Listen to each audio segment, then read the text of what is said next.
భారత్ చేపట్టిన ఆపరేషన్ సింధూర్ ధాటికి భయపడిన పాకిస్తాన్ రాజ్యాంగాన్ని అత్యవసరంగా సవరించుకోవాల్సి వచ్చింది. ఆపరేషన్ సింధూర్ కారణంగా తగిలిన దెబ్బ నుంచే పాక్ తన రాజ్యాంగంలోని 243వ అధికరణాన్ని మార్చి ఉన్నత స్థాయి సైనిక పరిపాలనలో మార్పులు తెచ్చింది.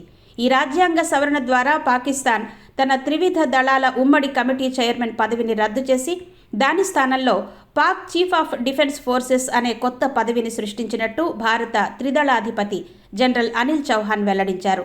నేషనల్ స్ట్రాటజీ కమాండ్ పేరుతో ఒక వ్యూహ రచనా బలగాన్ని, ఆర్మీ రాకెట్ ఫోర్సెస్ కమాండ్ పేరుతో మరొక కొత్త వ్యవస్థను ఏర్పాటు చేసింది. ఈ చర్యల ద్వారా పాక్ తన సైనిక అధికారాన్ని కేంద్రీకృతం చేస్తోంది. భారత రక్షణ రంగంలో రానున్న కీలక మార్పుల గురించి కూడా వార్తలొస్తున్నాయి. దేశంలోని సైనిక, నౌక, వైమానిక దళాలు కలిసి పనిచేసేలా సంయుక్త దళాన్ని ఏర్పాటు చేసే ప్రక్రియను మే 30లోగా పూర్తి చేయాలని ప్రభుత్వం గడువు విధించిందని చెప్పారు.